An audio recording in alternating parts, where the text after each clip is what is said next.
Hey guys, I am Sheila. And I'm Jennifer. And we're about to go through step 3. So you've gotten to know us, we've gotten to know you, you've signed some paperwork, we've looked at houses. Oh my goodness, and you have found your dream home. Woo! Hallelujah. What happens next? So Jennifer's going to give us a little intro and we'll go through that. I am. So you're going to get paperwork via dot loop, which we've already done that, right? Mm-hmm. And there's going to be some forms, and we're just going to go through these forms one by one and give you a little explanation. So the first thing that you're going to get, so you have signed your buyer showing form. We did that way back before you even came. And now we're going to upgrade it. We are going to do the buyer agency agreement, which means we showed you the form, we told you what we charge, we've been through all that, we've explained everything, you've done the recad. Now we're doing the offer, and we're going to be your buyer agents. It's official. We're going to represent you from start to finish in this transaction. So basically, we're going to give it a length of time. Starts here, stops here. We're going to talk about our buyer broker compensation, which we've already established. We charge, oops, I keep doing that, sorry. We charge 3% to represent you as a buyer. We're going to talk about where that's going to come from in a minute. Sheila's going to go over that. We are going to discuss your duties to us, our duties to you, responsibility. We're going to talk about whether or not we can give your identity, which we're about to write an offer, so we're going to have to give your identity. But sometimes people don't want to. Sometimes people don't want you to do that. We are going to talk about if there are other buyers that are interested in purchasing the property, how that works. That again, we're going to go over that in the contract. We're going to talk about mediation and arbitration. We're going to go over that in the contract. So this kind of sets you up for some things that are in the contract. It explains some things, and then we are going to we're given permission to represent you, to talk to your lender, to give things to the closing company, to set up, help you with home inspections and all the things. Okay, this is our little contract between us and you. So we have found the dream house. And like Jennifer said, that we've moved from the showing agreement to the buyer's agency. You also signed the 2 other forms. One was what we call the recad, which is just telling you how real estate agents work, that we can work for a buyer or seller or both. So now we're going to move into this 11-page document. Just 11. Yeah, and I'm going to try to go through it somewhat quickly, but we want you to have an understanding, because when you receive this on your computer or your phone and you're just clicking we don't away, like that. We want you to have at least a good idea of what you're signing. So it's going to start out on the first page. We're going to tell them who you are, and we're going to write down who they are, the property address that you're making the offer on, and it's going to show us how much you're paying for it, how much you're offering them to pay for it, how much earnest money you're going to put down. Earnest money is money that just ensures that seller that we are going to negotiate in good faith. And we're also going to give them a time. Like, we would really like to hear back from you. Our offer is good for 24 hours. Page 2, it has another paragraph about earnest money, that if you default on that, if we are cranking right along in this contract, inspections have been done, appraisal's been done, and you wake up tomorrow and go, I just changed my mind. Yeah, you're gonna lose that money. Yeah. We do protect you 9 kinds of ways when we write this contract or this offer, that it's contingent on certain things that we'll go over. But if you just wake up and change your mind, you're probably gonna lose the earnest money. So unfair to the seller too. So yeah. So the next thing we do is you've told us how much earnest money. We need to know how you're paying for it. Again, we've already covered the pre-approval back in our first video, but this is where we will need that letter to go specifically with this offer. So that tells us what kind of loan you're getting, how much you're putting down, and if it's an FHA, a VA, a conventional, unless you're cash. And if you're cash, we just need, again, your proof of funds. So You need to know that your offer, if you're getting a loan, and it could be if you're paying cash, that's just an option for you. If you're getting a loan, it's not an option, is that the house has to appraise for the sale price or greater. So whatever price the seller and you agree that everybody's happy with, the house has to appraise for that. If it appraised for less than that, we'll have that conversation then. We are also going to specify when we want to close on the property. Typically in a loan, it's going to take you 30 to 45 days to get your loan, depending on what kind it is and home inspections and things of that nature. So, but we're going to put a closing date that we want it to close, and that date is on or before whatever date we put in there. And then we're also going to put in possession. Lots of places do possession at closing. Everything in this is negotiable. Here we have typically given the seller a couple days to move out, but it depends. We can ask for possession at closing. We will discuss that when we find the house and we find out about that seller situation and where they're going. They may have another situation that they're moving into. We're not going to discriminate. So we're not going to go through that whole paragraph, but you just got to know we're not. Buyer broker compensation. This is where we put in, we've already told you our fee if you purchase a home is 3%. It is built into the offer now. It tells you that that is what we charge. It also tells you that we are going to request the seller to pay for that. If there's a shortage on that, we'll have a conversation.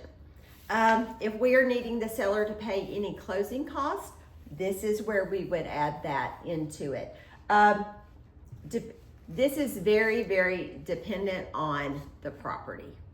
If it is a hot property that's just hit the market, that has got 10 offers, we don't need to ask them for closing costs because they're probably going to say no. But that is just part of it. Then we're going to pick the closing attorney or the title company. Here we use both, so we have an option for that. And now we get into the nitty-gritty. Are you getting a home inspection or are you not? Is it ever a bad idea to have a home inspection? No. And during that home inspection, we will specify you have this amount of days to get all of your inspections done.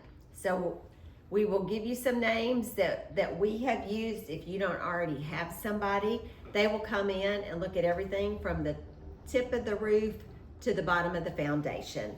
And we will have so many days to do that. Along with that inspection, you have optional inspections that you can choose. There is a radon inspection, which is it's like a odor-free. It's an odorless gas. It's like the earth burps. Yeah, so it's prevalent in our area in North Alabama because we are on the Tennessee River. We've got a lot of limestone. It's just something that you would want to do. It adds about $100 to your inspection. Right. If you're coming from another part of the country, you might want to do a septic tank inspection. If you're not in the city limits, chances are you will have a septic tank.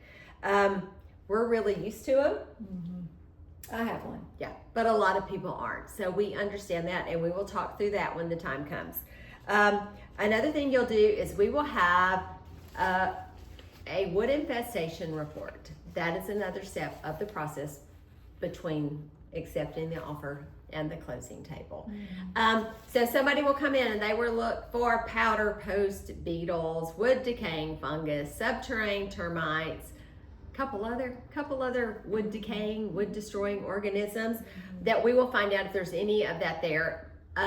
We do live in a warm, humid part of the country, so it's not crazy when something comes back with some previous something. Most of the time, but it's usually been taken care of. Or if it hasn't been taken care of, it will get taken care of. Then we have the chance to do a final walkthrough. Prior to closing, we will walk back through that house to make sure it still looks the way it's supposed to. Right. In Alabama, we will also ask the seller to provide us with title insurance. It is a negotiable thing. That buyer can pay for it. We're probably going to ask the seller to do that though.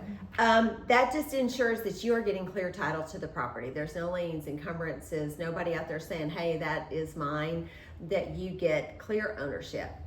That is that. We can or cannot ask for a home warranty. We will ask for whatever items we want to remain with the property, and sometimes we ask for items to be removed from the property. You'll know if there's an HOA involved. You will have to make sure that you have acquired and got your homeowner's insurance in place. There's a lead-based paint paragraph that just tells you if something was built for 1978, it has lead-based paint in it. All paint before 1978 had lead-based paint. So we will make you aware of that. There's some disclaimers, there's some seller's disclaimers. There is a agreement for mediation that if you and the seller had some kind of, I don't know, yin-yang dispute, that you will let a mediator help you work out your differences. And lastly, additional provisions. This is where we put anything else that has not been covered. If you are in love with the jungle gym in the backyard, this is where we're going to put that. And then everybody signs, it goes to the seller, and then we wiggle around back and forth till everybody finds the place that you go, we're good. So that is just a really quick overview of what that contract looks like. And we'll go a little slower when. Yeah. When you're doing it, we just need you to have a bird's eye view of what it is we're sending you. And of course, we're always available for any questions you have. So the next form that you're going to get is the buyer's estimated closing statement, and I want you to see that word estimated. We're not lenders. We're not closing companies. We don't do the closing statements or anything like that.